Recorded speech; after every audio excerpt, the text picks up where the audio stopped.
హోషేయ గ్రంథం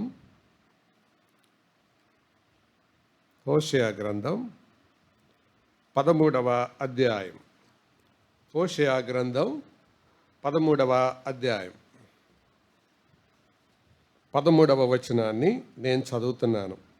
హోషేయ 13:13. ప్రసూతి వేదనలు కలిగినట్టుగా అతనికి వేదన పుట్టును, పిల్ల పుట్టు సమయమున బయటికి రాని శిశువైనట్టుగా అతడు బుద్ధి లేనివాడై వృద్ధికి రాడు. కలిసి చదువుదాం. ప్రసూతి వేదనలు కలిగినట్టుగా అతనికి వేదన పుట్టును, పిల్ల పుట్టు సమయమున బయటికి రాని శిశువైనట్టుగా అతడు బుద్ధి లేనివాడై వృద్ధికి రాడు. ప్రియులారా, పాత నిబంధన ప్రవక్తలు రెండు రకాల ప్రజల మధ్య ప్రవచించారు. ఒకటి ఇశ్రాయేలు జనాంగమే రెండు భాగాలుగా విడిపోయింది. ఒకటి ఇశ్రాయేలు రాజ్యంగా, మరొకటి యూదా రాజ్యంగా. ఇశ్రాయేలు రాజ్యంగా విడిపోయిన వారి మధ్య కొంతమంది ప్రవక్తలు ప్రవచించారు. యూదా రాజ్యంగా విడిపోయిన వారి మధ్య మరికొంతమంది ప్రవక్తలు ప్రవచించారు. ఇశ్రాయేలు రాజ్యంగా విడిపోయిన వారి మధ్య ప్రవచించిన ప్రవక్తలలో హోషేయ ఒకడు. అంటే దేవుడు తన మాట విననందుకు ఇశ్రాయేలు రాజ్యాన్ని శిక్షించాడు, యూదా రాజ్యాన్ని కూడా శిక్షించాడు. ఇశ్రాయేలు రాజ్యాన్నేమో అష్షూరు చెరకు అప్పగించాడు, యూదా రాజ్యాన్నేమో బబులోను చెరకు అప్పగించాడు. Israelites were handed over to Assyrians and Jews were handed over to Babylonians. ఇది వాక్యం చదివితే మనకు అర్థమవుతుంది. యోనా నినివే ఆ పట్టణానికి వెళ్ళమంటే తర్షీషుకు వెళ్ళడానికి కారణం అదే. నినివే అష్షూరు రాజ్యానికి కేంద్రం అన్నమాట. అంటే చాలా దుర్మార్గులు. వారి మధ్య ప్రవచించటం యోనాకి ఇష్టం లేదు. వాళ్ళు ఎంత దుర్మార్గులంటే ప్రజలు బతికుండగానే వాళ్ళను చర్మాలు లాగి ఒలిచి ఆ రీతిగా నిలబెట్టి నెమ్మదిగా చచ్చిపోయేలాగా చేసేవాళ్ళు. అందుకని దేవుడు వారిని విడిపించటం, విమోచించటం అనేది యోనా తట్టుకోలేకపోయాడు. అందుకు ఇంత దుర్మార్గుల్ని ప్రభు ఎలా రక్షిస్తాడు? అది అసలు అతని బాధ. అందుకని అక్కడికి వెళ్ళడానికి ఇష్టపడలా. అయితే దేవుడు దుర్మార్గులైన ఆ దుర్మార్గత విషయంలో పశ్చాత్తాపడితే క్షమిస్తాను అని ఆయన వాగ్దానం చేశాడు కదా.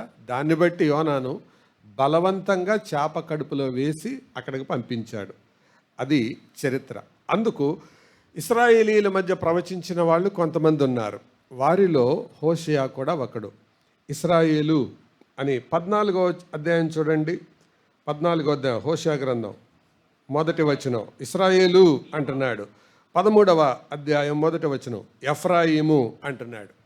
కాబట్టి ఇశ్రాయేలు, ఎఫ్రాయిము వీరిద్దరు కూడా అంటే ఇశ్రాయేలు రాజ్యంలోని భాగాలన్నమాట. సరే, ఇది నేపథ్యం. నేను దీంట్లో నుంచి వివరణాత్మక ప్రసంగం నేను చేయాలని అనుకోవడం లేదు. కానీ నిజానికి అంచెదినపు సంభవాలు చెప్పాలి.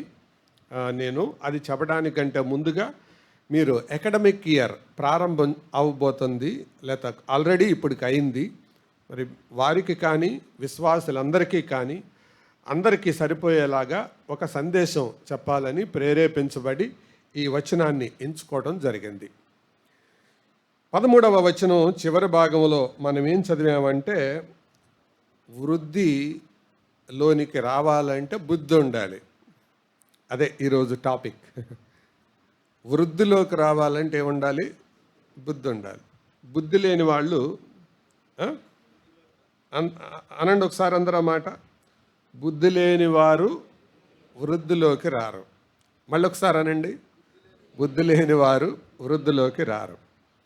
ఇది పాత నిబంధన మాటే. కానీ కొత్త నిబంధనలో కూడా యేసు ప్రభు వారు ఆయన మత్తయి సువార్త 25వ అధ్యాయం మొదటి 13 వచనాల్లో కన్యకల ఉపమానం చెప్పాడు. దాంట్లో ఆ కన్యకలు 10 మందిని 2 భాగాలుగా విభజించాడు. ఇక మీరు చెప్పగలుగుతారనుకుంటా. ఎవరు ఆ 2 భాగాలు? 5 బుద్ధి కలిగిన వారు, 5 బుద్ధి లేనివారు. 5 బుద్ధి గలవారు, 5 బుద్ధి లేనివాళ్ళు. అంటే 2 భాగాలుగా ఆయన విభజించాడు. ఆ బుద్ధి లేని వాళ్ళు వెలుపట విడిచిపెట్టబడ్డారు, వెలుపట వదిలివేయబడ్డారు.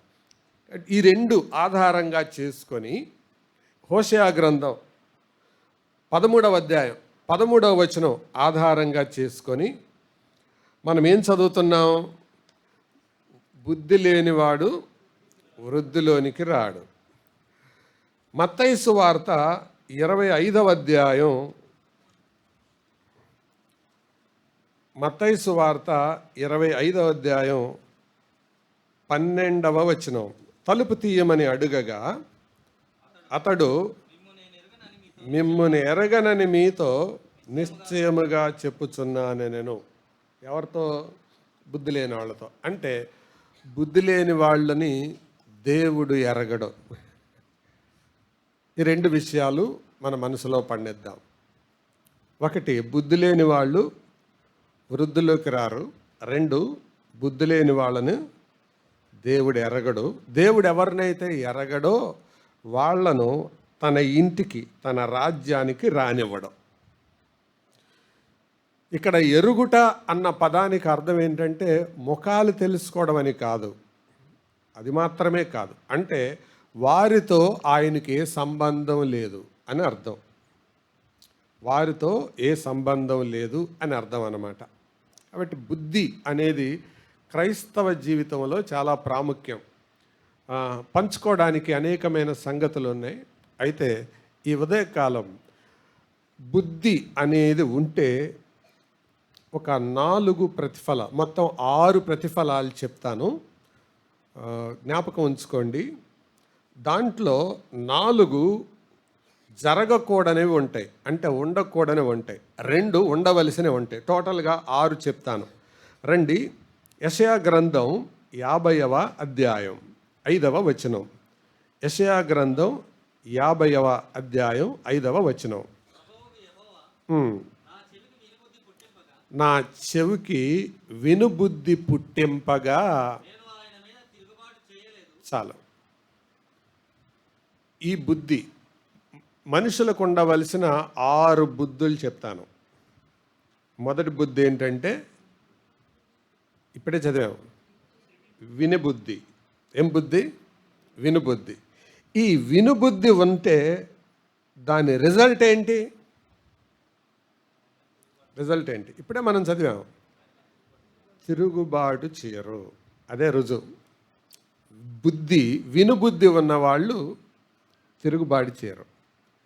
ఈ వినే బుద్ధి చాలా చాలా ప్రాముఖ్యమైన సంగతి. 2వ బుద్ధి చెప్తాను. సమూయేలు మొదటి గ్రంథం, ముందు వెనక ఉంటుంది, కానీ సందేశానికి ఒక సీక్వెన్స్ లాగా ఉండడం కొరకు ఈ వరుసలో నేను మీకు జ్ఞాపకం చేస్తాను. మొదటి సమూయేలు గ్రంథం 18వ అధ్యాయం 5వ వచనం. పోయి సుబుద్ధి కలిగి పని చేసుకొని వచ్చాను. అది 5వ వచనం. అదే అధ్యాయం 14వ వచనం చూడండి.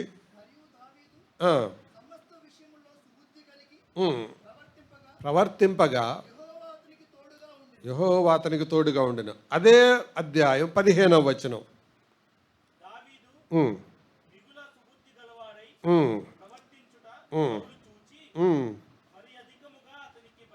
చాలు. ఈ 3 సందర్భాల్లో నుంచి మనం జ్ఞాపకం చేసుకునేది ఏంటంటే, సుబుద్ధి కలిగిన వాడు ప్రతీకారం చేయడు. ఏం చేయడు? ప్రతీకారం చేయడు. మొదటి మాట ఏంటని చెప్పాను? వినుబుద్ధి కలిగిన వాడు తిరుగుబాటు చేయడు. 2వ మాట ఏంటి? సుబుద్ధి కలిగిన వాడు ప్రతీకారం ఆలోచించడు. 3వ మాట చెప్తాను. హెబ్రీ పత్రిక 11వ అధ్యాయం 27వ వచనం. హెబ్రీ పత్రిక 11వ అధ్యాయం 27వ వచనం.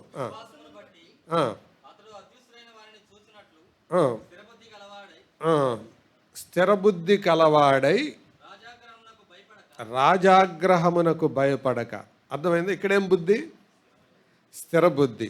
స్థిరబుద్ధి కలిగితే దాని రిజల్ట్ ఏంటి? రాజాజ్ఞకు భయపడడు.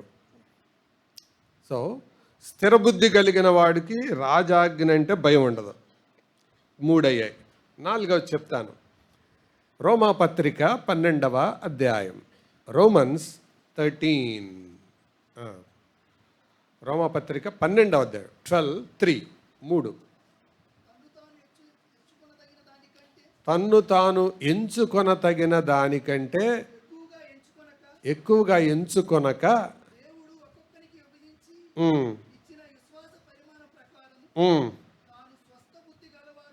ఏం బుద్ధి? స్వస్థ బుద్ధి. స్వస్థ బుద్ధి కలిగిన వాళ్ళకు ఉండే వాళ్ళలో కనబడే లక్షణం ఏంటి? ఇప్పుడే చదివాం మనం. మళ్ళా చదివి జవాబు చెప్పండి. వెరీ గుడ్, అదే ఆన్సర్. ఎక్కువగా ఎంచుకోరు, తమను తాము ఎక్కువగా ఎంచుకోరు. ఒక పక్షి చెట్టు మీద కూర్చొనినప్పుడు పెద్ద గాలి వచ్చిందంట. ఆ గాలికి పక్షి ఎగిరిపోయింది, చెట్టు పడిపోయింది.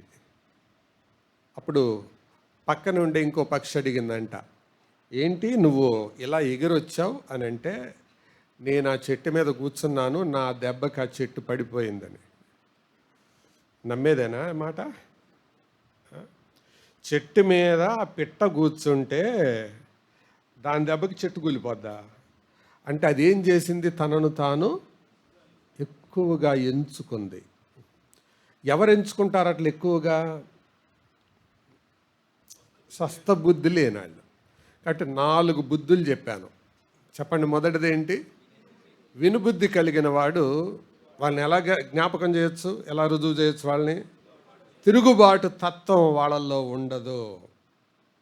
2వ బుద్ధి, సుబుద్ధి కలిగిన వాళ్ళు తమకు కీడు చేసిన వాళ్లకు కూడా ప్రతీకారం చేయరు. 3వది, స్థిరబుద్ధి కలిగిన వాడు రూల్స్కి భయపడరు. అది ఏ ప్రభుత్వం అయినా, అది వైసీపీ అయినా, టీఆర్ఎస్ అయినా, కాంగ్రెస్ అయినా, తెలుగుదేశం అయినా, రూల్స్ మారినా దానికే భయం ఉండదు వాళ్ళకి. ఎందుకు? స్థిరబుద్ధి. స్థిరబుద్ధి అది లేని వాళ్ళకి అన్నం నీళ్ళు ఎక్కువ. స్థిరబుద్ధి కలిగిన వాడు రాజాగ్రహమునకు భయపడడు. అది స్థిరబుద్ధి. తర్వాత స్వస్థ బుద్ధి కలిగిన వాళ్ళు, మేము అధికులం, ఇతరుల కంటే మేము టాపు. ఇప్పుడు భాషలో చెప్పాలంటే ఏంటి? మేము తోపు. వాడుక భాషలు ఇప్పుడు అంటుంటారు, ఏరా నువ్వేం పెద్ద తోపా అంటారు కదా. తోప అనే తెలుగు పదం కాదు అది. అంటే అది తోపు అంటే ఇది వరకే పొలాలకి వాటికి వాడేవాళ్ళు. టాప్ అనే దాన్ని కొంచెం వేటకారంగా తోపు అంటున్నారు అంతే. అనగా అంటే మేము పెద్ద తోపు అని అనుకోరు. ఎవరు? స్వస్థ బుద్ధి కలిగిన వాళ్ళు. సో ఈ బుద్ధులు, ఈ 4 రకాల బుద్ధులు మనం ఎలా ఉండకూడదో చెప్తున్నాయి. తర్వాత మరొక 2 నేను మీకు చూపించక మునుపు ఈ 4 మన పట్ల నిజం అవుతున్నాయా అనేది ఆలోచించుకుందాం. నాకు వినుబుద్ధి ఉందా? 2వది, నాలో ఎప్పుడైనా తిరుగుబాటు తత్వం వస్తుంది అంటే అర్థం ఏంటి? నాలో వినే బుద్ధి లేదు అని. 2వదిగా, నేను ఎవరైనా నన్ను మాట అన్న వాళ్ళు మళ్ళా ఒక మాట అనాలని చూస్తున్నాను, లేదా నా కీడు చేసిన వాళ్ళు మళ్ళా కీడు చేయాలని చూస్తున్నాను అని అంటే అర్థం ఏంటి? నాలో ఏమి లేదు, స్వస్థ బుద్ధి, సుబుద్ధి లేదు అని అర్థం. 3వది, ప్రభుత్వాలకి వాళ్ళు పెట్టే రూల్స్కి నేను భయపడిపోతున్నాను అని అంటే ఏంటి అర్థం? నాలో స్థిరబుద్ధి లేదు అని. 4వది, నేను ఇతరుల కంటే టాపు తోపు అని అనుకుంటున్నాను అంటే అర్థం ఏంటి?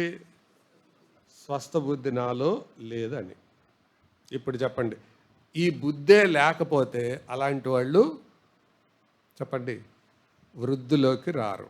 ఓకే, ఉండవలసిన ఇంకో రెండు కూడా నేను జ్ఞాపకం చేస్తాను రండి. పేతురు మొదటి పత్రిక 1వ అధ్యాయం 13వ వచనం. 1వ పేతురు 1:13.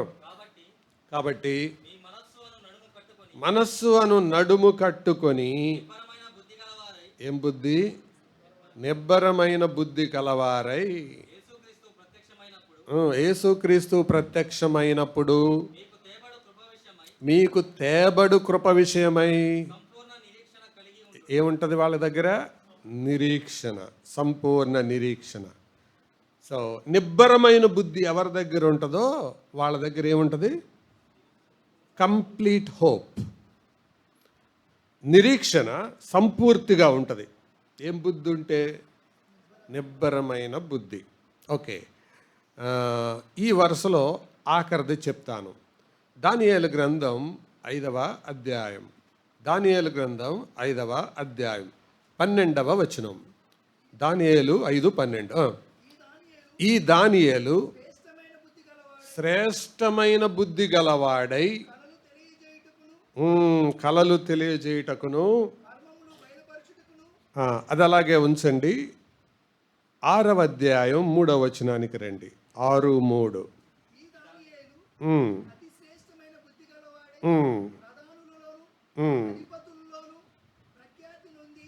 చాలు.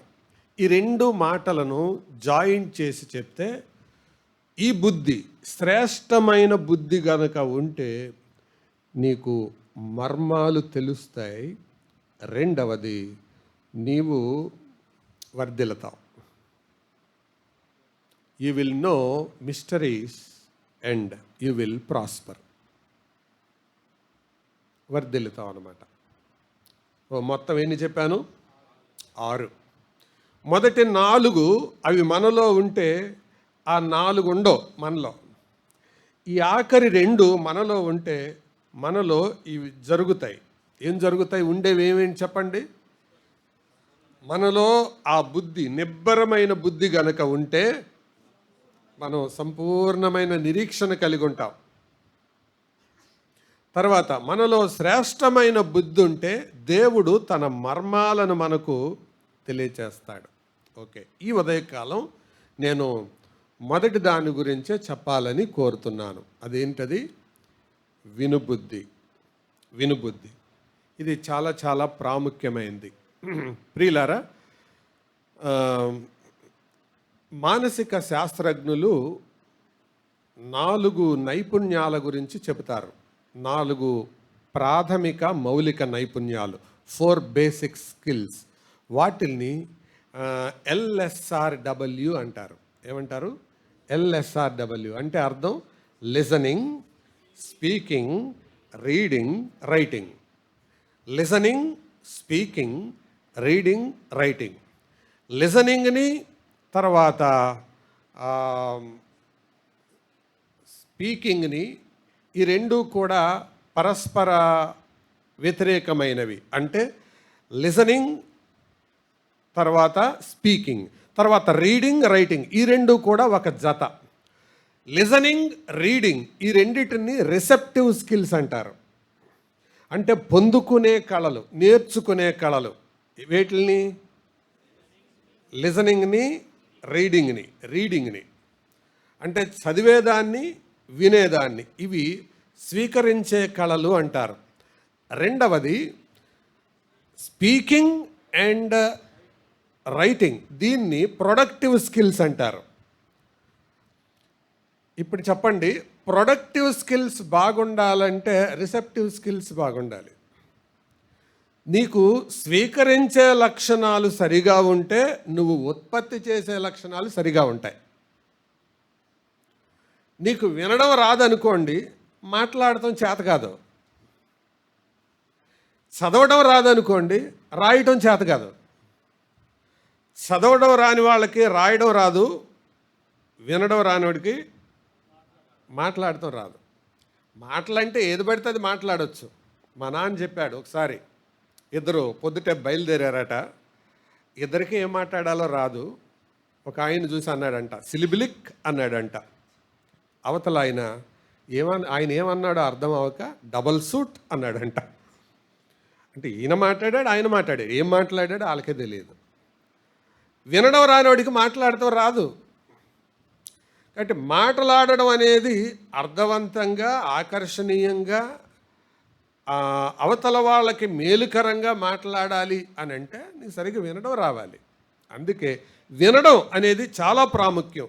స్టూడెంట్కైనా ప్రాముఖ్యం, ఎంప్లాయీకైనా ప్రాముఖ్యం, సంసారానికైనా ప్రాముఖ్యం, సమాజానికైనా ప్రాముఖ్యం, కోర్టుకు కూడా ప్రాముఖ్యం. అందుకే కోర్టులో కూడా ఏమంటారు, హియరింగ్ ఉందంటారు.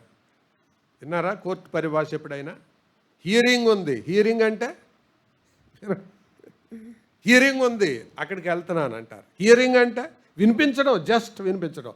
అంత ప్రాముఖ్యమైంది వినడం అనేది. చాలా చాలా ప్రాముఖ్యమైంది. ఇక్కడే చాలామంది ఓడిపోతున్నారు. మీరు అనొచ్చు, ఇది కూడా ప్రసంగమా సార్ అని. ఈ ప్రసంగం అయ్యాక తెలుస్తుంది అసలు మనకి వినడం వచ్చో రాదో. నా మెసేజ్ అయిన తర్వాత మనకి వినడం వచ్చో రాదో తెలిసిపోద్ది. ఇది లేకపోతే వీఆర్ అన్ఫిట్ ఫర్ హెవెన్. వినడమే చేత కాకపోతే. ఎందుకో తెలుసా? బైబిల్ వినడాని గురించి ప్రేరేపిస్తుంది. నేను పరిశోధన చేయగా దాదాపు 700 పర్యాయాలు వినుట, ఆలోచించుట అన్న పదాలు బైబిల్లో ప్రస్తావించబడ్డాయి. ఆజ్ఞాపూర్వకంగా కనీసం 300 పదాలు ప్రస్తావించబడ్డాయి. వినుడి, ఆలకించుడి అన్న పదం. అంతేకాదు, బైబిల్లో మొదటి పుస్తకమైన ఆదికాండం మొదలుకొని ఆఖరి పుస్తకం, ఆఖరి అధ్యాయమైన ప్రకటన గ్రంథం వరకు కూడా వినుట అనేది జరుగుతూనే ఉంది. ఎందుకని మనుషులు సరిగా వినరు అని అంటే అది కూడా నేను జ్ఞాపకం చేస్తాను, మీకు కొన్ని సంగతులు తెలియచేస్తాను. అసలు వినడం అనేది గుడ్డి వాళ్ళు బాగా వింటారా, కళ్ళున్న వాళ్ళు బాగా వింటారా? జవాబు చెప్పండి. ఓకే, గుడ్డి వాళ్ళ జ్ఞాపక శక్తి ఎక్కువ ఉంటుందా, కళ్ళున్న వాళ్ళ జ్ఞాపక శక్తి ఎక్కువ ఉంటుందా? ఎందుకు ఆలోచించారు ఎప్పుడైనా? ఎందుకు ఉంటుంది వాళ్ళ కాన్సన్ట్రేషన్ ఎక్కువ? ప్రియులారా, శరీరములో 5 పంచేంద్రియాలు ఉంటాయి. 1 కళ్ళు, 2 ముక్కు, 3 చెవులు, 4 నాలుక, 5 చర్మం. కళ్ళు, ముక్కు, చెవులు, నాలుక, చర్మం. కళ్ళు 80% వాడబడతాయి, అంటే 80% సమాచారాన్ని సేకరిస్తాయి. 5 పంచేంద్రియాల్లో కళ్ళు అయిపోయినాయి, ఇంకెన్ని మిగిలాయి? 4. ఈ 4 సమంగా 5 పంచుకుంటాయి, ఒక్కొక్కటి 5. అంటే చెవులు 5%, నాలుక 5%, ముక్కు 5%, చర్మం 5% పంచుకుంటాయి. ఈ కళ్ళున్న వాళ్ళకి జ్ఞాపక శక్తి ఎందుకు తక్కువ ఉంటుందంటే కళ్ళు ఉండటం వల్లే. అదే పెద్ద సమస్య. ఎందుకంటే అడ్డమైన చెత్తంతా చూస్తారు, అవసరమైంది చూస్తారు, అవసరం లేనిది చూస్తారు, ప్రతిదీ చూస్తారు. అందువల్ల ఈ యొక్క 80% వేస్ట్ అయిపోయి లోపలికి దిగకుండా నిరుపయోగంగా మిగిలిపోతాయి. అయితే గుడ్డి వాళ్ళకి, నేను చెప్పింది కాదు, మానసిక శాస్త్రజ్ఞులు చెప్తున్నాను. గుడ్డి వాళ్ళు ఆ 80% విభజించి ఆ 4కి వేసుకుంటారంట. 80% విభజించి 4కి వేసుకుంటే ఒక్కో దానికి ఎంత యాడ్ అవుతుంది చెప్పండి? 20. అంటే ఇప్పుడు కళ్ళు లేనందువలన వాళ్ళు 25% మిగతా వాడుతున్నారు. ఏవేవి? చెవులు, ముక్కు. అందుకే వాళ్ళు వాసన చూసి చెప్పేస్తారు, మనిషి వాసన బట్టి చెప్పేస్తారు. ఇస్సాకు కళ్ళు పోయాకే కదా ఎవరో ఇది వాసనేమో ఏశావులాగుంది, స్వరమేమో యాకోబులాగుంది. కళ్ళు కనపడినప్పుడు ఎలా గుర్తుపెట్టాడు?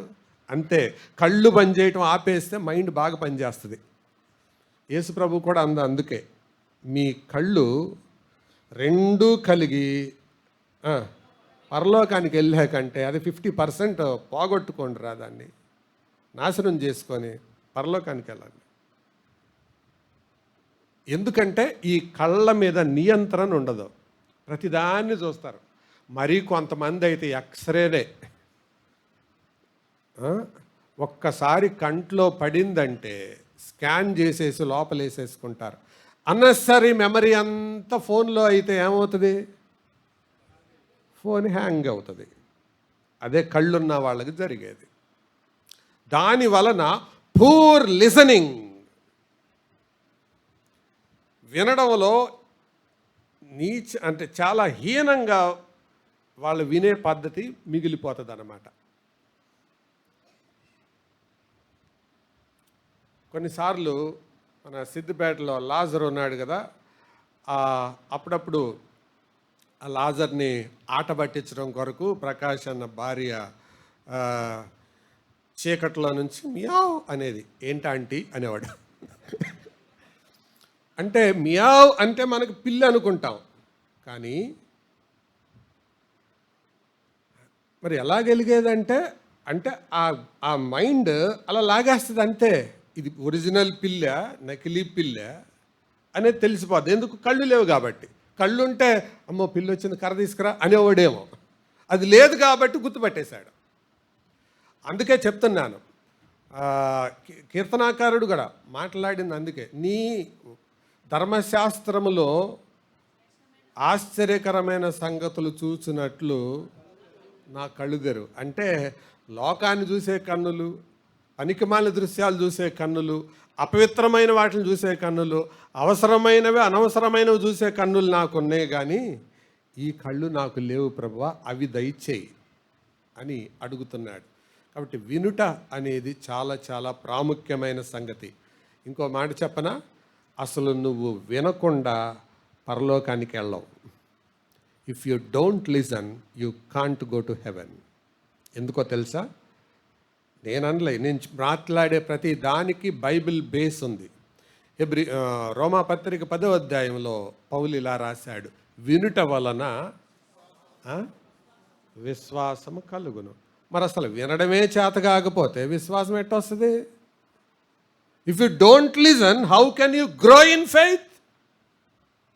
నీకు వినడమే చేత కాకపోతే విశ్వాసం ఎట్లా వస్తుంది? ఇంపాసిబుల్ కదా, అసాధ్యం కదా. నీకు వినడమే రాకపోతే. అందుకే సమూయేలు సౌలుతో మాట్లాడుతూ, నీ బలులు ఇవన్నీ ఆపరా బాబు, మాట వినరా, మాట వినుట శ్రేష్టం. నీ కొవ్వు పొట్టేళ్ల కొవ్వు నాకేం అక్కర్లా, ముందేం చేయి, మాట విను, జస్ట్ లిసన్. అటు వినడం అనేది లేకపోతే ఆత్మీయ జీవితం వేస్ట్ అయినట్టే. అయితే వినడం అంటే మళ్ళీ దాంట్లో చాలా సంగతులు ఉన్నాయి. వినుటలో అనేకమైన సంగతులు ఉన్నాయి. యేసు ప్రభు వారు వినుట గురించి అనేక పర్యాయాలు ప్రస్తావించాడు. అసలు విత్తువాని ఉపమానం అంతా వినటం కొరకే, అవునా? 2 రెఫరెన్సులు చూపిస్తాను, బైబిల్ తీయండి. మార్కు సువార్త 4వ అధ్యాయం 24వ వచనం. మార్క్ 4:24. మరియు ఆయన మీరేమి వినుచున్నారో జాగ్రత్తగా చూచుకొనడి. ఏమన్నాడు? మీరేమి వినుచున్నారో జాగ్రత్తగా చూసుకోండి. అంటే నువ్వు యేసు ప్రభు అంటున్నాడు ఈ మాట, సుధాకర్ బాబు కాదు అనేది. ఏ వింటున్నావు జాగ్రత్తగా చూసుకో, ఏ వింటున్నావు. ఇదే సందర్భాన్ని లూకా రాశాడు చూడండి, 8వ అధ్యాయం 18వ వచనం. లూక్ 8:18. కలిగిన వానికి ఇవ్వబడును,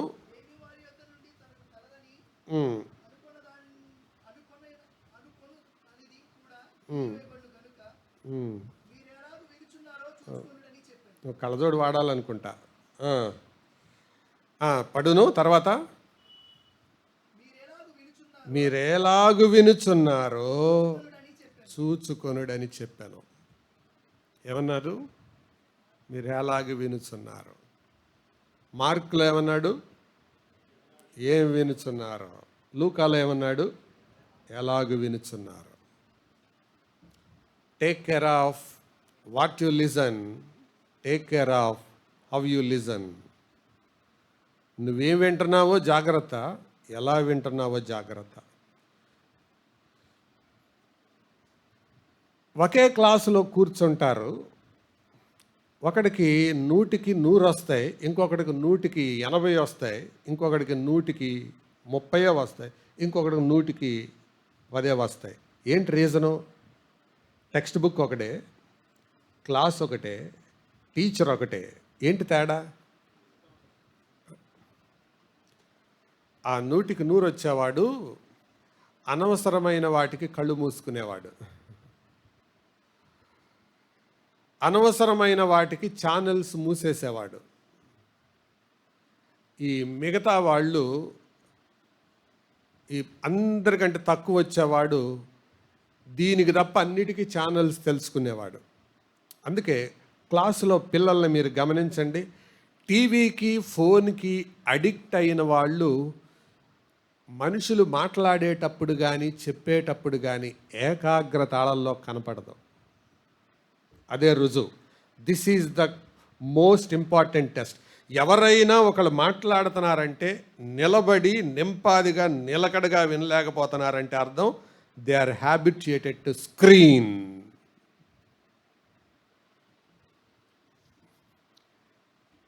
దానికి అలవాటు. అంటే అనవసరమైన అన్నీ చూస్తుంటారు. అందులో టామ్ అండ్ జెర్రీ చూసేవాడు, తర్వాత ఈ సీరియల్స్ చూసేవాళ్ళు, కార్తీక దీపం, ఇత్తడి మేకులు, ఇనప రేకులు, ఇలాంటివన్నీ చూసేవాళ్ళు. ఇక వాక్యం మీద ఏం శ్రద్ధ ఉంటుంది? ఇదంతా ఒక ప్యాసివ్ ప్రోగ్రామ్ లాగా ఉంటుంది వాళ్ళకి. ఎక్కదు, దిగదు లోపలికి, వాక్యం లోపలికి దిగదు. అందుకే ప్రభు అన్నాడు ఏమని? ఏం వింటున్నారో చూసుకోండి. మీ లోపలికి ఏం వెళ్తుందో చూసుకోండి, మీరు ఎలా వింటున్నారో చూసుకోండి. Just take care of what to listen. Information లోపలికి ఏం వెళ్తుంది? వినుట అనే దాంట్లో చాలా మాటలు ఉన్నాయి. నేను కొన్ని వినుటలో రకాలు చెప్తాను, వినే దాంట్లో రకాలు. మొదటిగా కేర్లెస్ లిజనింగ్ అంటారు. అంటే అజాగ్రత్తగా వినడం. ఈ అజాగ్రత్తగా వినేవాళ్ళు ఎట్లుంటారంటే కళ్ళారు చాపుకొని, గోళ్ళు గిల్లుకుంటూ, చాపల మీద బొమ్మలేస్తూ, నిద్రపోతూ, ఎక్కడో ఆలోచిస్తూ, శరీరంలో స్పందన ఏమీ లేకుండా వింటూ ఉంటారు. వీళ్ళని ఏమంటారు? కేర్లెస్ లిజనింగ్ అంటారు. వీళ్ళకి మార్కులు రావు, చదువులో రావు, మనుషులు ఇక్కడే ఉంటారు, మనసులు ఎక్కడో ఉంటాయి. ఇలాంటి వాళ్ళకి ఇచ్చే బిరుదు ఏంటి? బీపీఎంఏ. ఏంటి బీపీఎంఏ అంటే? Body present, mind absent. మనిషి ఇక్కడే, మనసు ఎక్కడో. క్లాసులో కూర్చున్నా, చర్చిలో కూర్చున్నా వీళ్ళకు కుదురుగా వినలేరు. Careless listening. రెండవది హ్యాబిచువల్ లిజనింగ్. అలవాటు పడిన శ్రోతలు. అంటే వినడం వాళ్ళకు ఒక అలవాటు, ఏదో ఆ టైంకి చెవిలో పడాలి, ఏదో వినాలి. హ్యాబిచువల్ లిజనింగ్ అంటారు. మూడవది ప్రిటెంటివ్ లిజనింగ్ అంటారు. ప్రిటెంటివ్ లిజనింగ్ అంటే నటనా శ్రోతలు. వినరు కానీ విన్నట్టు నటిస్తారు. అర్థమైందండి? ఓకే అండి, సరే అండి అన్నట్టుంటారు, విన్నట్టు నటిస్తారు. ఇలాంటి వాళ్ళ గురించి హెచ్కేల్ గ్రంథంలో ప్రభువు చెప్పాడు, వాళ్ళు నరపుత్రుడా, వాళ్ళు రావలసినట్టుగానే వస్తారు, కూర్చోవలసినట్టుగానే కూర్చుంటారు, వినవలసినట్టుగానే వింటారు, కానీ బయటికి వెళ్ళాక వాళ్ళకి ఏం దోసిందో అదే చేస్తారు. మరి వచ్చినప్పుడు ఎలా వచ్చారు? వినేవాళ్ళలాగే వచ్చారు. కూర్చునేప్పుడు ఎలా కూర్చున్నారు? వినేవాళ్ళలాగే కూర్చున్నారు. కాబట్టి వినుట అంటే ఇక్కడ కూర్చొని వినడం కాదు. వినుట అన్న కార్యక్రమం ఎప్పుడు పూర్తవుతుందో తెలుసా? ఆ రెస్పాన్స్, ఆ స్పందన నీలో కనపడ్డప్పుడే ఆ కార్యం పూర్తయినట్టు లెక్క. పిల్లలు తల్లిదండ్రులు, ఇప్పుడు ఉదాహరణకి ఇక్కడ కొంతమంది రక్షణ పొందలేదు, వాళ్ళకి వాక్యం వింటున్నారా లేదా? చెప్పండి. వింటున్నారు. మరి పొందుతున్నారా? పొందట్లా. అంటే అర్థం ఏంటి? మనుషుల దృష్టిలో వాళ్ళు విన్నట్టు, దేవుడి దృష్టిలో విన్నట్టే.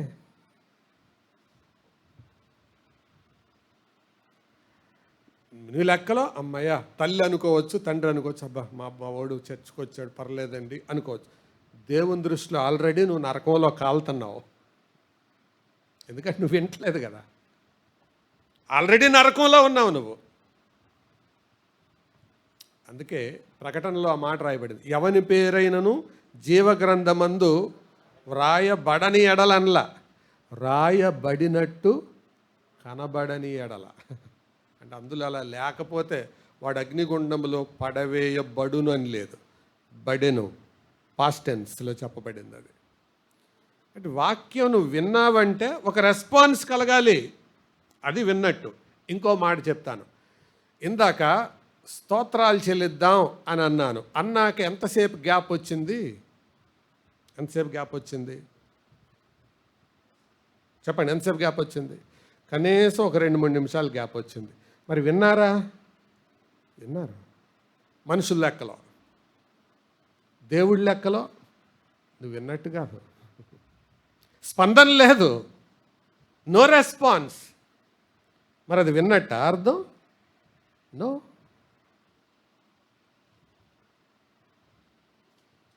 అర్థమైందా?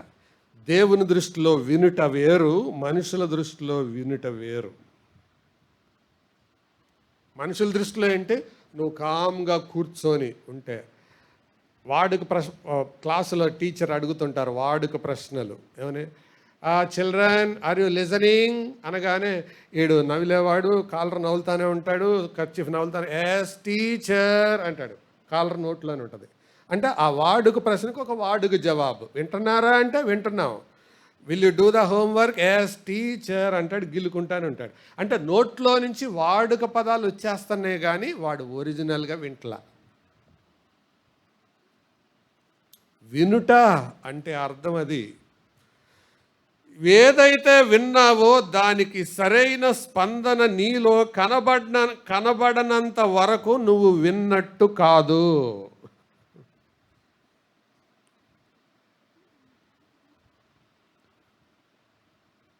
మళ్ళా చెప్పనా? ఏ సంగతి అయితే విన్నావో దానికి నీవు విధేయత చూపి లోబడే వరకు నువ్వు ఆ మాట విన్నట్టే లెక్క.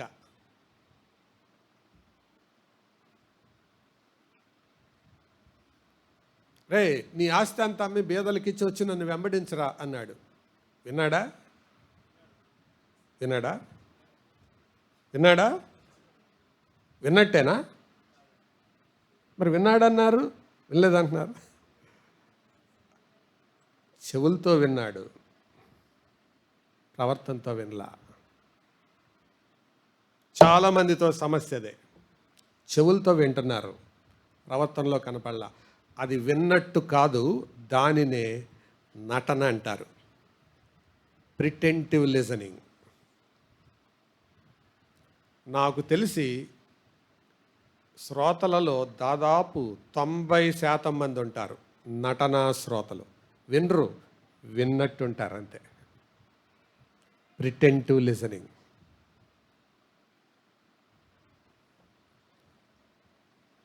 అర్థమవుతుందా? 4వది చెప్తాను, సెలెక్టివ్ లిజనింగ్. సెలెక్టివ్ లిజనింగ్ అంటే పాక్షికంగానే వింటారు వాళ్ళు, ప్రసంగం అంతా నిద్రపోతారు. ఇందాక చూసారా, ఇత్తడి రేకులు ఇనుప మేకులు అనగానే మీరు నవ్వారు. అంటే మిగతా దానికి సీరియస్గా ఉన్నారు. అంటే నేను అనేది అన్నిటికీ సీరియస్గా ఉండమని కాదు, కాకపోతే అది అనగానే ఓహో ఇది అక్కడ టచ్ అయింది అనమాట, అది మైండ్కి టచ్ అయింది, అందుకు స్పందన కనపడింది. మిగతా అది వింటున్నారా అన్నప్పుడు ఇలాగ చూస్తున్నారు, ఇలాగ చూస్తున్నారు, నో రిలేషన్. అదే చెప్పేది తేడా. ఇప్పుడు అర్థమవుతుందా అసలు మనకి వినడమే రాదని? సోదరులారా, అందుకే ప్రభు చెప్పింది. దేని గురించి చెప్తున్నాను? సెలెక్టివ్ లిజనింగ్ అంటే దాంట్లో ఏదైతే నీకు టచ్ అయ్యిందో, నీ మనసుకు హత్తుకుంటుందో అది మాత్రమే వింటాం. ఒకసారి జోషి గారి వాక్యం చెప్తూ, ఒకసారి ఒక ఊరికి భోజనం అయిపోయిన తర్వాత భోజనం పెడతామంటే వాళ్ళు అడిగారట, అన్నా పోయినసారి వచ్చినప్పుడు భలే వాక్యం చెప్పారన్నా అంటే, అమ్మా మీ సేవకులం కదా, ఆయా స్థలాలకు వెళ్తుంటాం, వాక్యం చెప్తుంటాం, ఏ వాక్యం అమ్మా అని అడిగాడంట. అదే అన్నగారు గుర్తులేదు కానీ మొత్తానికి భలే వాక్యం చెప్పారు అన్నగారు. అదే అమ్మా ఏ వాక్యం చెప్పానంటే, అదే అన్నగారు గుర్తులేదు కానీ మొత్తానికి మర్చిపోయాను, సూపర్గా చెప్పారు అన్నగారు. అమ్మ సరే భలే అంటున్నావు, సూపర్గా అంటున్నావు, ఏమెక్కిందమ్మా నీకు అంటే, అన్నగారు మర్చిపోయాను అన్నగారు అన్న. చివరికి చేయి గడుక్కునేటప్పుడు గుర్తొచ్చి, అన్నగారు జ్ఞాపకం వచ్చింది అందంట. ఏం గుర్తొచ్చింది చెప్పంటే, అదే అన్నగారు కోడిపెట్ట గుడ్డు పెట్టిందని చెప్పారు అన్నగారు, అసలు ఆ వాక్యం ఎంత బాగుందో అందంట. వెంటనే ఆయన లేచి చేయి గడుక్కుంటూ, నీ ముఖం, కోడిపెట్ట గుడ్డు పెట్టక కోడి పుంజు గుడ్డు పెట్టుద్దా ఎక్కడైనా? ఏదో వాక్యం అర్థం అవటానికి కోడిపెట్టో కుక్కో ఏదో ఒకటి ఉదాహరణ చెప్తారు, అసలు మీకు ప్రసంగం అంతా ఎగిరిపోయింది. ఏం గుర్తుంది? కోడిపెట్ట గుడ్డు. ఏమి లిజనర్స్ అంటారు వీళ్ళని? Selective listeners. ఎంచుకొని వింటారనమాట, ఎంతవరకు కావాలో అంతవరకే. వాళ్ళకు అనుకూలమైనవి ఉండే వరకు అబ్బా మెసేజ్ భలే ఉంది. ఎవరైనా మెసేజ్ బాగుందన్నారంటే అర్థం ఏంటంటే వాళ్ళకి టచ్ అయితే, వాళ్ళకి అనుకూలంగా ఉంటేనే బాగుందంటారు. మీరు ఎక్కడైనా జ్ఞాపకం పెట్టుకోండి, ప్రసంగం బాగుందని అభినందిస్తే వాళ్ళకి ఏదో విషయం అనుకూలమైంది తగిలిందని, లేదా వాళ్ళు ఎవరి మీదైతే కష్టం పెట్టుకున్నారో వాళ్ళకి వ్యతిరేకంగా ప్రసంగం వచ్చిందని. ఇలాంటి వాళ్ళని సెలెక్టివ్ లిజనర్స్ అంటారు. ఎంచుకొని వింటారన్నమాట. అర్థమవుతుందా? ఇక తర్వాత రకం ఉంటారు, వాళ్ళని క్రిటికల్ లిజనింగ్ అంటారు. అంటే వాళ్ళ ముఖాలే చెప్పేస్తాయి. క్రిటికల్ లిజనింగ్ అంటే ఏంటి? ప్రతి దాన్ని విమర్శగాని తీసుకుంటారు వాళ్ళు, ప్రతి దాన్ని కూడా విమర్శ.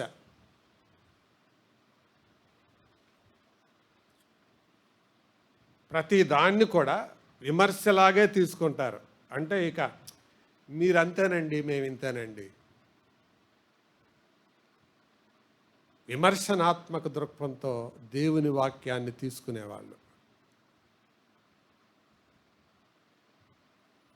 బైబిల్లో అనేక విచారకరమైన మాటల్లో ఒక విచారకరమైన మాట జాన్ 666, యోహాను 6:66.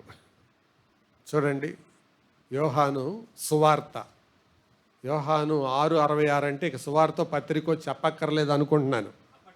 అప్పటి నుండి ఇప్పటి నుండి అంటే 65వ వచనం, ఇది కఠినమైన మాట అనే మాట ఎక్కడ ఉంటుంది? 60 చదవండి. ఇది కఠినమైన మాట, ఎవడు వింటాడు అని చెప్పుకున్నారు. దేన్ని అంటే వాళ్ళ మైండ్లో ఏం ఫిక్స్ అయిపోయారు? ఈయన మాట్లాడితే కఠినంగా మాట్లాడతాడు, ఎవడంటాడండి మెసేజ్, ఎవడు కావాలండి మెసేజ్? మైండ్లో ఫిక్స్ అయిపోయారు. దాని రిజల్ట్ ఏంటో 66వ వచనంలో చెప్పాడు. ఏంటది? అప్పటి నుండి అనేకులు వెనుక తీసి మరి ఎన్నడూను. ఎందుకు? క్రిటిసిజం లోపల ఉంది.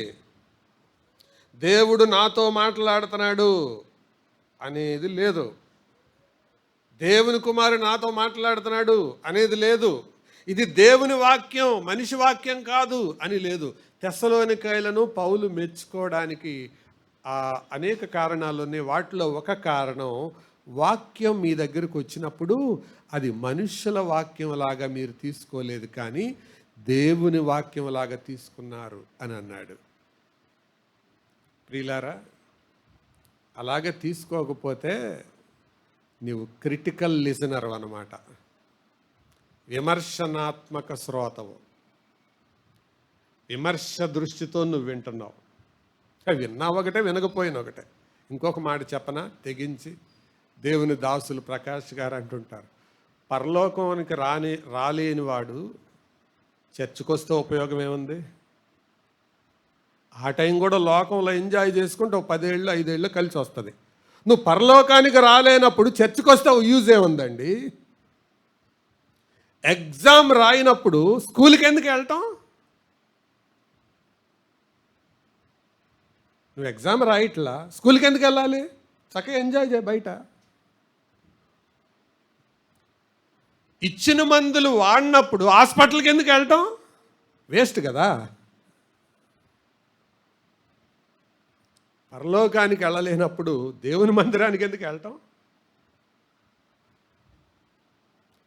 ఆ దృష్టితో నేను దేవుని రాజ్యానికి వెళ్ళాలి, ప్రభు దగ్గరికి వెళ్ళాలి, ఆయన నమ్ముకోవాలి. ఆ తపన ఆ తృష్ణ మనలో ఉండి దేవుని సన్నిధికి వస్తే దేవుడు అంగీకరిస్తాడు, ఆనందిస్తాడు, సంతోషిస్తాడు.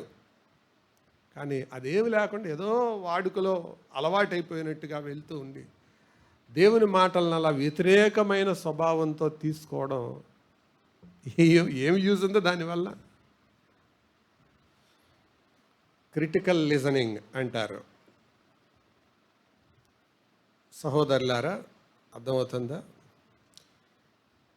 ఆ తర్వాత మరొక రకమైన డిఫెన్సివ్ లిజనింగ్ అంటారు. డిఫెన్సివ్ అంటే అర్థం ఏంటి?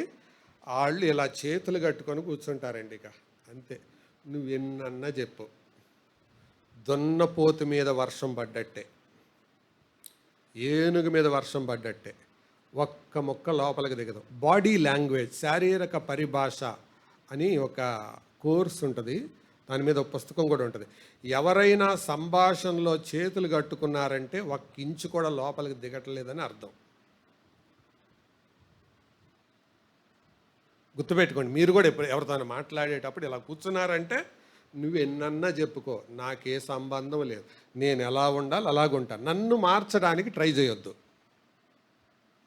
దీని ఏమంటారు? డిఫెన్సివ్ లిసనింగ్, స్వీయ భద్రతా శ్రవణం. వినరు. సోదరులారా, అర్థమవుతుందా? ఇన్ని రకాలైన ఎందుకు చెప్తున్నానంటే, యేసు ప్రభు చెప్పాడు కాదు, ఏం వింటున్నావో చూసుకోరు అబ్బాయి, ఏం వింటున్నావో చూసుకో అమ్మాయి, ఎలా వింటున్నావో చూసుకో. అసలు నీకు వినడం వచ్చా రాదా అని ప్రభు అడుగుతున్నాడు. ప్రియులారా, ఇందులో నేను కొన్ని, ఎవరికైతే దేవుని వాక్యం వాళ్ళు సరిగా వినకపోవడానికి, లేకపోతే వాళ్ళకి వినడం రాదు అనడానికి, వాళ్ళల్లో వింటున్నారా లేదా అనడానికి కొన్ని సూచనలు చెబుతుంటాను. మొదటి సూచన ఏంటో తెలుసా? వాళ్ళ యొక్క పాస్చర్లో ఆసక్తి కనపడదు. అంటే నిరాసక్తతో కూడిన పాస్చర్ అంటే ఏమంటారు? భంగిమ. అంటే వాళ్ళ భంగిమలో నిరాసక్తత కనపడుతుంది. ఒకసారి పండిట్ జవహర్లాల్ నెహ్రూ మొదటి ప్రధానమంత్రి చెన్నైలో ఒక మీటింగ్లో మాట్లాడుతూ ఉండగా, ఒకడు 3వ వరుసలో కూర్చున్నవాడు అక్కడ కూర్చొని స్టేజ్ మీద మాట్లాడి జవహర్లాల్ నెహ్రూ వైపు పెట్టాడంట. పోలీసులు వెళ్ళి తపా 4 గుద్ది తీసుకొని అవతలకు తీసుకెళ్ళిపోయారు. వాడు పెట్టింది ఒట్టి చెయ్యే, గన్ కాదు ఏం కాదు, తుపాకీ మడిని తిప్పి 4 గుద్ది తీసుకొని వెళ్ళి పక్కకి తీసుకెళ్ళి లాఠీలతో పులిహార పెట్టారో భోజనం పెట్టారో తెలీదు. ఎందుకు అంటే దట్ ఈస్ కేర్లెస్ పాస్చర్. ఒక ప్రధానమంత్రి మాట్లాడేటప్పుడు వినే నైజం అది కాదు. వినే పద్ధతి అది కాదు. మన కృష్ణా జిల్లాకి కలెక్టర్గా ప్రభాకర్ రెడ్డి గారు ఒక 15 సంవత్సరాల క్రితం అనుకుంటా, బహుశా, ఇఫ్ ఐ రిమెంబర్ వెల్, ఆయన జిల్లాలో ఉండే అధికారులతో మాట్లాడుతూ ఉండగా ఒక ఆయన మొబైల్ చూస్తున్నాడంట. Engineer, chief engineer executive engineer ఏదో. అప్పుడు పేపర్లో వేసింది చెప్తున్నాను. ఎగ్జిక్యూటివ్ ఇంజనీర్కి కలెక్టర్ అక్షంతలని. నేనేంటి పెళ్లి జరిగిందేమో అక్షంతలు వేసాడేమో అనుకుంటున్నా. చూస్తే ఇదన్నమాట సంగతి. ఏమన్నాడంటే, మిస్టర్, నీ పేరేంటో నాకు తెలియదు, ఒక జిల్లాకి కలెక్టర్ ఇక్కడ ఉండగా నేను మాట్లాడుతుండగా నాకంటే టాప్ వ్యక్తి ఎవరివయా నీతో మాట్లాడే చాటింగ్ చేసేది ఇప్పుడు అన్నాడంట. అంతమంది మధ్యలో అనేటప్పటికీ బిత్తరపై చచ్చిపోయాడు మనిషి. అంటే వాళ్ళ పాస్చర్ మనం ఎలా వింటున్నాం, మీరేమి వినుచున్నారు అనలేదు అర్థం. అది మీరు ఎలా వింటున్నారో చూసుకోండి. ఇప్పుడు కూడా ఇంకా కొంతమంది కళ్ళు మూతలు పడతా ఉన్నాయి. నేను మర్యాద కొద్దీ చెప్పట్లా, అంతలావు నిద్రపోకొని మరి ఎందుకు దాన్ని తాకట్టు పెట్టుకొని వచ్చారో నాకు తెలియదు. వినటం చేత కాదు. If you don't listen. నిద్ర ఎప్పుడైనా ఎవరికైనా వస్తుంది, అలసిపోతారు. నేను కూడా అలసిపోతుంటాను, నాకు కూడా వస్తుంది. కానీ ఎప్పుడూ ఆ నిద్రపోయే వాళ్ళే నిద్రపోతుంటారు. నాకు అనిపిస్తుంది, అసలు వినడమే రానోళ్ళు పరలోకానికి ఎట్లా వెళ్తారు? విశ్వాసం పుట్టాలంటే అసలు ముందు వినాలి కదా. అక్కడ దాకెందుకు? ముక్కుతో శ్వాస అందనప్పుడు ఏం చేస్తారు? ఆక్సిజన్ పెడతారు, నోటితో తీసుకుంటారు. ఈ రెండింటితో సరిపోనప్పుడు ఏం చేస్తారు? ఆక్సిజన్ పెడతారు. ఆక్సిజన్ సపోర్ట్ చేయనప్పుడు వెంటిలేటర్ పెడతారు. మొత్తానికి అది లోపలికి దిగాలి. మరి దేవుని వాక్యం లోపలికి వెళ్ళకపోతే నీలో విశ్వాసం ఎలా కలుగుతుంది? చిన్నపిల్లల తల్లులు పిల్లలకు పాలు ఇచ్చేటప్పుడు ఆ రొమ్ము నోట్లో పెట్టుకొని పిల్లలు నిద్రపోతుంటే, పోతే పోయాళ్లే నా పాలు నాకు మిగులుతే అనుకుంటుందా తల్లి? చెంప మీద చిటికేస్తుంది, పెదం మీద చిటికేస్తుంది. ఎందుకు? ఆ లేపినంతసేపు మళ్ళీ 4 అట్లా మూతితో తాగి మళ్ళీ మోస్తుంది, మళ్ళీ చిటికేస్తుంది. ఎందుకు వేస్తుంది? అది లోనికి వెళ్తేనే బలం. ఇప్పుడు చెప్పండి, నిద్రపోయేటప్పుడు కళ్ళు కడుక్కోమని చెప్పే ప్రసంగికుడు మంచోడా? పనీలే పాపం ఎంత అలసిపోయి వచ్చాడు అని వదిలేసే ప్రసంగికుడు మంచోడా? వీళ్ళకి ఈ ఆన్సర్ చెబితే రేపు పొద్దున మనల్ని ఏమన్నా అంటాడని మీరు చెప్పట్లేదు, అర్థమవుతుంది.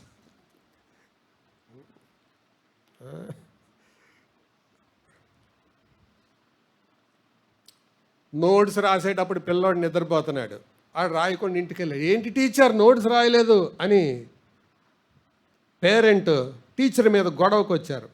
పాపం పిల్లోడు అలసిపోయాడండి, అందుకు నేను నిద్రపోతున్నాడని వదిలేశానండి అంటే పేరెంట్ ఏమంటారు? నువ్వెందుకమ్మా అక్కడ ఉంది నిద్రపోతుంటే? విచిత్రం తెలుసా? పాలు తాగేటప్పుడు నిద్రపోనివ్వని తల్లి మంచిది, నోట్స్ రాసేటప్పుడు నిద్రపోనివ్వని టీచర్ మంచోడు, ప్రసంగం వినేటప్పుడు నిద్రపోనిచ్చే ప్రసంగికుడు మాత్రం, నిద్రపోవద్దని చెప్పే ప్రసంగికుడు మాత్రం చెడ్డాడు. చూసారా మనిషి సైకాలజీ ఎంత చెడిపోయిందో? అంటే అసలు ఫస్ట్ మనకి వినడమే రాదు. అందుకు నేర్చుకుందాం వినడం. చాలా తక్కువ మంది ట్రాన్స్ఫార్మ్డ్ లిజనర్స్ ఉంటారు.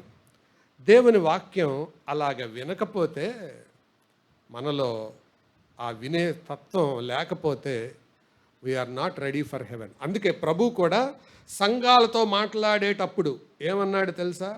వినుటకు చెవి గలవాడు వినుగాక. ప్రతి సంఘంతో అన్నాడు. అంటే దాని అర్థం ఏంటి? చెవులు లేనివాడితో నేను మాట్లాడట్లేదు. I'm not talking to the earless person, I'm not talking to the careless person, I'm only talking to the hearing person. మాట్లాడే నేను వినేవాడితోనే మాట్లాడతాను. వినుటకు చెవి గలవాడు వినుగాక. వింటున్నారా వాక్యాన్ని? ఏకాగ్రతగా వింటున్నారా? రండి మనం పునాది వచనానికి వద్దాం.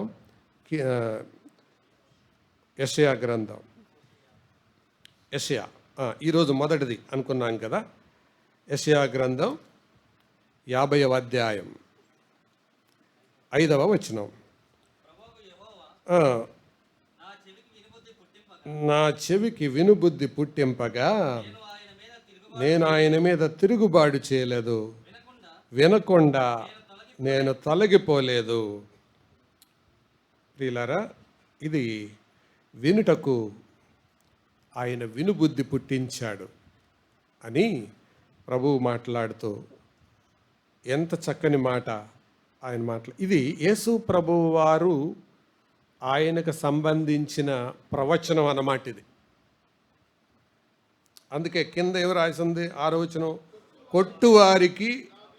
కొట్టువారికి అంటే అర్థం వడ్డీ కొట్టని కాదు, అర్థం కొట్టే వాళ్ళకని. ఇక్కడ రామరపాడులో ఒక వీధి ఉంది, ఆ వీధి పేరే కొట్టేవారి వీధి. మీకు తెలుసో లేదో. కొట్టువారికి నా వీపు అప్పగించాను, వెంట్రుకలు పెరిగిపోయే వారికి చెంపలు అప్పగించాను. ఎందుకు అప్పగించానంటే దేవుడు నా తండ్రి చెప్పాడు, నేను విన్నాను. అది నాకు కష్టమే కానీ విన్నాను. అందుకే 4వ వచనంలో ఏమన్నాడు? శిష్యునికి తగిన నోరు యెహోవా నాకు దయచేసి ఉన్నాడు, శిష్యులు వినునట్టుగా నేను వినుటకై ఆయన ప్రతి ఉదయమున. ఎంతమంది ఉన్నారండి ఇలాంటి శిష్యులు? శిష్యుడైన వాడు ఎప్పుడు వింటాడు? మీకు ఇలా చెప్తాను. ఆదివారం వినేవాడు భక్తుడు, అనుదినము వినేవాడు శిష్యుడు. చెప్పండి మళ్ళీ ఒకసారి. ఆదివారం వినేవాడు భక్తుడు, అనుదినము వినేవాడు శిష్యుడు. మీరు భక్తులా శిష్యులా? శిష్యుడైతే అనుదినం వింటాడు. అందుకే మరి ఆ పాట రాసింది, ఉదయమునే లేచి నీ స్వరము వినుట నాకు ఎంతో మధురము, దినమంతటి కొరకు నన్ను సిద్ధపరచు, రక్షించు ఆపదల నుండి, రక్షించు ఆపదల నుండి. నీ స్వరము వినిపించు ప్రభువా, నీ దాసుడాల. వింటున్నావా? పొద్దుటే లేచి ఫోన్ చూస్తున్నావా? పొద్దుటే లేచి సిస్టమ్ ముందు కూర్చుంటున్నావా? పొద్దుటే లేచి ఇంటి వాళ్ళతో మాట్లాడుతున్నావా? నువ్వు శిష్యుడు అయితే అనుదినము వింటావు. దేవుడు మాట్లాడేలాగు వింటావు, నువ్వు విని లోబడేలాగు వింటావు. శిష్యుని వినునట్లుగా నేను వినుటక ఆయన ప్రతి ఉదయమున నాకు వినుబుద్ధి పుట్టించుచున్నాడు. ఓకే, ఇప్పుడు చెప్పండి, ఈ వినే బుద్ధి లేని వాళ్ళు విశ్వాసులేనా? చెప్పాలి. కాదు. అంతే. సో నువ్వు వింటున్నావో లేదో చెక్ చేసుకో. వినుబుద్ధి లేని వాళ్ళు ప్రతి ఉదయమున. తర్వాత అదే 5వ వచనం, ప్రభువగు యెహోవా నా చెవికి వినుబుద్ధి పుట్టింపగా నేను ఆయన మీద తిరుగుబాటు చేయలేదు. ప్రతి ఉదయం వింటారు, తిరుగుబాటు చేయకుండా వింటారు. అదే గుర్తు, నువ్వు శిష్యుడవు అనడానికి అదే గుర్తు. ఈ మాట ఎప్పటికీ జ్ఞాపకం పెట్టుకుందాం. అనుదినము దేవుని స్వరము వినేవాడు శిష్యుడు, ఆదివారం వినేవాడు భక్తుడు. ఆదివారం కూడా వినని వాడు భ్రష్టుడు.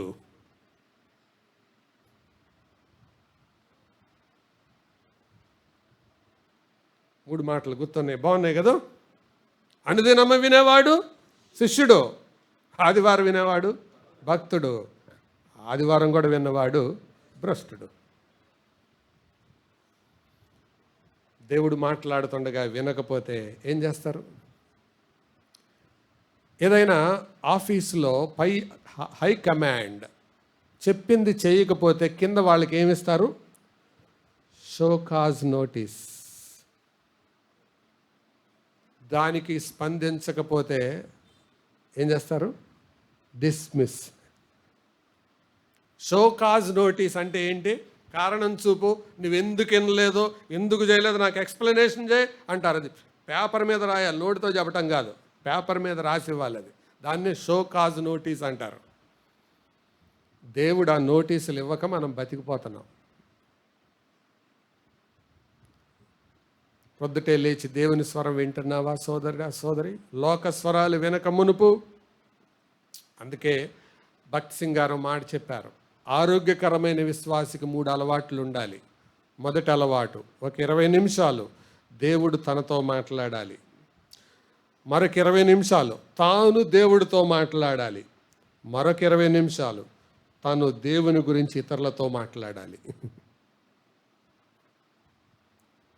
20 నిమిషాలంటే గంట టైం చెప్పాడు ఆయన. ఒకవేళ నువ్వు 2 గంటల టైం ఇస్తే 40 నిమిషాలు పెట్టుకో. కనీసం గంట కూడా ఇవ్వకపోతే you are not a believer.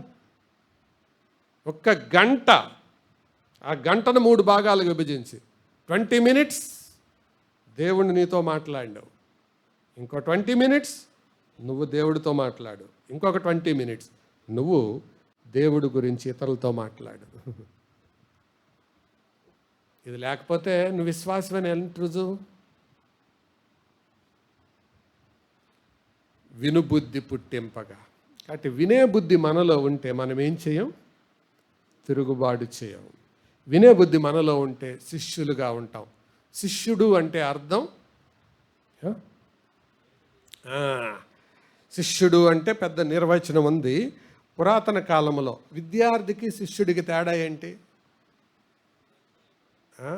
విద్యార్థి నేర్చుకొని వెళ్ళిపోతాడు, శిష్యుడు గురువుతోనే ఉంటాడు.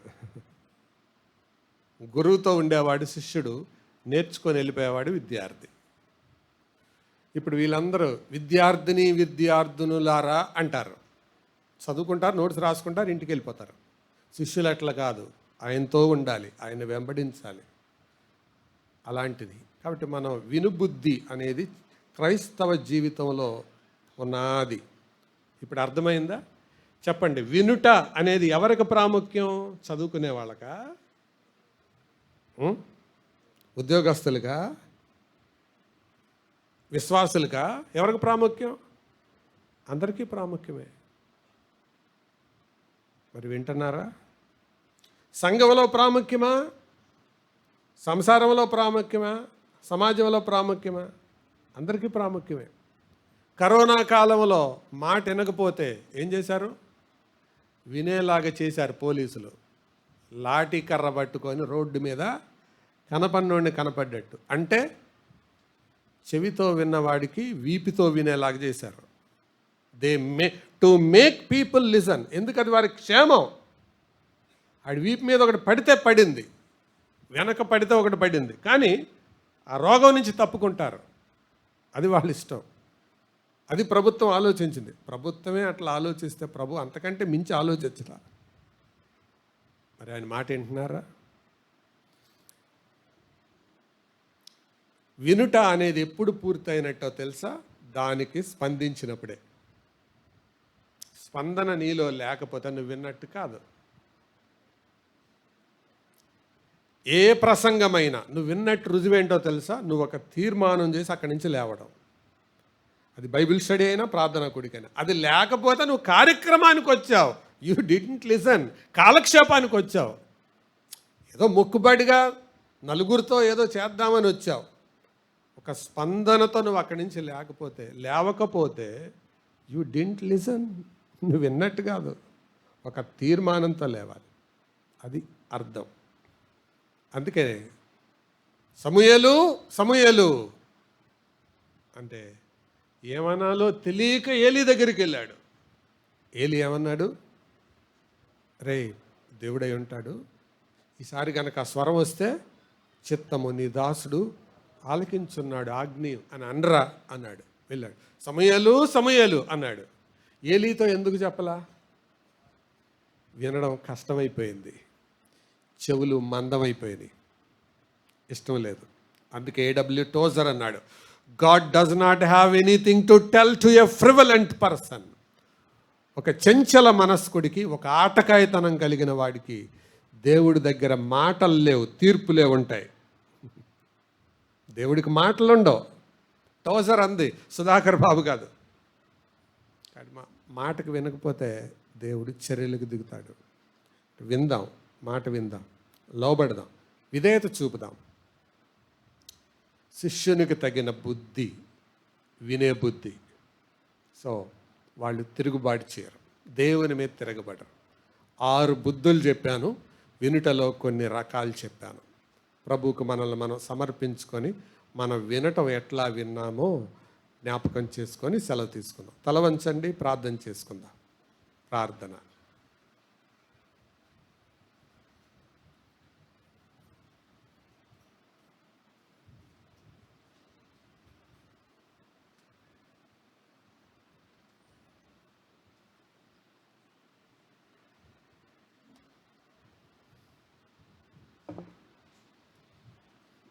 దేవుడు మన ఎదురుకు తీసుకొచ్చిన ఈ మాటలను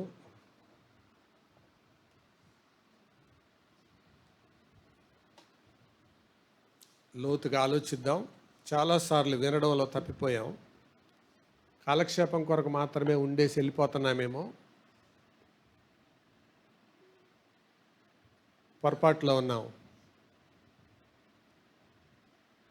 స్పందన లేకుండా వినడం కాదు.